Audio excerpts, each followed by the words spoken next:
Aujourd'hui, on va encore parler d'un mec de gauche qui s'avère, surprise, être un pointeur fou furieux multirécidiviste.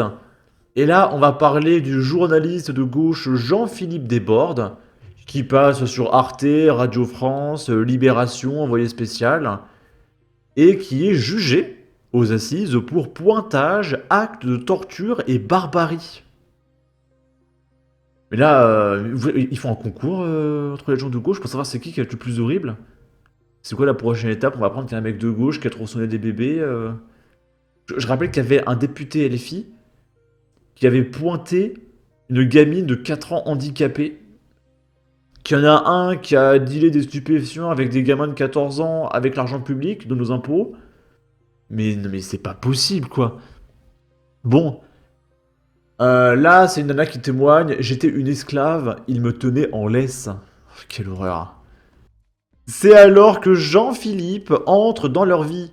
Le début du troisième enfer, dira-t-elle.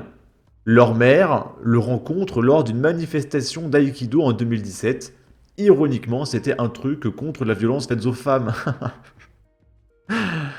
Tous les gauchistes ultra-violents font des manifestations contre les violences faites aux femmes. Parce que justement, c'est pour se protéger, pour se cacher. Ils se donnent une image de mecs safe, alors qu'en réalité, ce sont des fous furieux, hein. Vous avez déjà vu, ça doit exister, mais vous avez déjà vu des mecs du Rassemblement National apprendre qui traitaient des gens comme des esclaves, qui pointaient des gamines, etc. Peut-être que ça existait, mais on peut les compter sur le doigt d'une main, hein. Parce que la réalité, c'est que c'est les gens de droite les plus safe. Pas les gens de gauche humanistes, je suis tellement contre la violence. Oui, mais c'est consensuel en fait. Qui est pour la violence? Ça veut rien dire.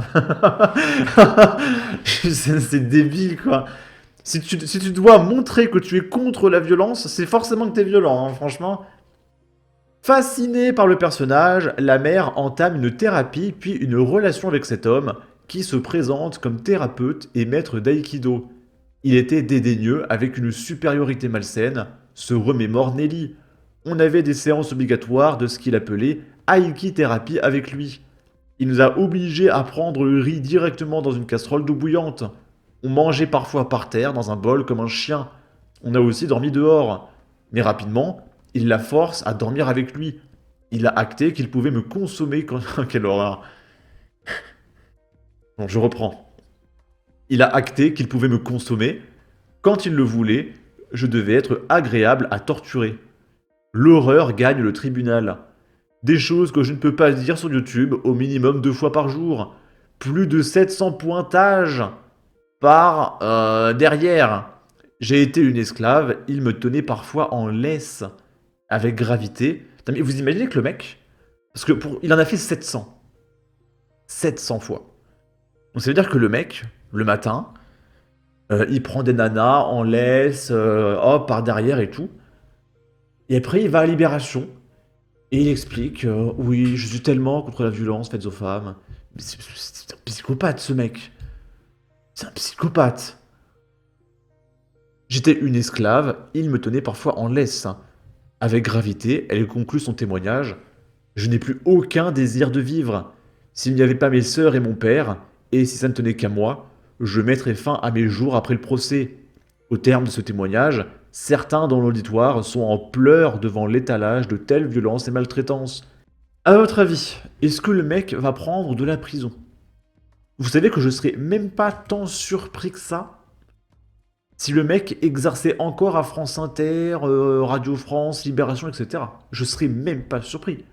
Il y a bien Adrien Quatennens et Andy Kerbrat qui exercent encore le pouvoir, hein. Et Adrien Quatennens, il est encore en train de parler, oui, la violence faite aux femmes, c'est tellement pas bien, ne faites pas comme moi. Ils exercent encore à payer une fortune, etc. Donc si vous voyez ce mec encore chez Libération ou France Inter, mais ça me surprendrait même pas. Je serais choqué, mais pas surpris. Attention. Ça fait la morale subventionnée du camp du bien à longueur de journée et ça pointe et torture des gamines en rentrant de la rédaction de Libération ou France Inter. Quelle horreur, je ne supporte plus ce pays. J'ai fait 3 vidéos, ça fait 3 fois que je le dis, mais je ne supporte plus ce pays. Semaine rouge. Des dizaines de monuments éclairés en rouge pour alerter sur le sort des chrétiens persécutés. Ça s'appelle la Red Week. Afin d'avertir l'opinion publique de l'augmentation du nombre de chrétiens persécutés, l'aide à l'Église en détresse organise la Semaine Rouge pendant quelques jours. Plusieurs édifices seront illuminés en rouge, couleur du martyr. Au cours de la Red Week, de nombreux édifices religieux à travers la France. Bon, malheureusement, je pense que ça servira un peu à rien. Là, les chrétiens sont ultra minoritaires en France. Honnêtement, est-ce que vous pensez qu'il y a un média quelconque qui en a quelque chose à foutre des chrétiens? Je ne crois pas. Ah, franchement, je suis désolé de vous dire ça, mais les chrétiens sont ultra minoritaires en France aujourd'hui. Là, c'est un mec. Alors là, on va parler un petit peu de fake news. Donc le mec a été banni du jeu Stalker 2 parce qu'il a dit des faits. Donc on a la preuve de son bannissement, parce que quand vous êtes banni d'un jeu, on vous donne le motif. Et donc là, il y a ça qui a été screenshot. Donc c'est un mec qui demande, est-ce qu'il y a une voix russe in-game, ou est-ce que c'est juste un mauvais anglais ou un mauvais ukrainien? Et du coup, le mec répond, tu sais que Tchernobyl c'est en Ukraine et pas en Russie? Et là le mec répond, vous savez que les Ukrainiens sont techniquement russes et que 99% d'entre eux parlent russe? Est-ce que vous réalisez que l'Ukraine n'existait pas avant les bolcheviks? Et du coup, on a le motif de ban ici. Le mec répand une fausse histoire à propos de l'Ukraine et il serait un troll pro-russe. Carrément, un troll pro-russe. Et le mec nous dit ici, les développeurs de Stalker 2 bannissent les gens sur Steam pour avoir posé des questions sur le doublage russe. Et si vous regardez sur Wikipédia, le russe domine à l'est et au sud du pays, en Ukraine.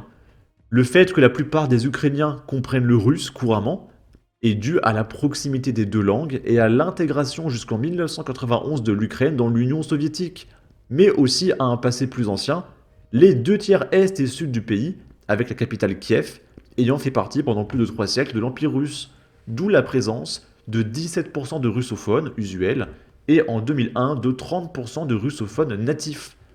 Et on peut voir dans les langues principales, il y a l'ukrainien 67%, le russe 24% et autres 9%.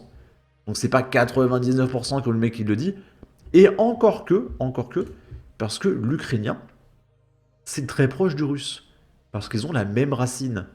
Donc c'est pour ça que le mec il dit grossièrement 99%. Et si on va sur ce site, donc il y a un drapeau ukrainien en forme de cœur.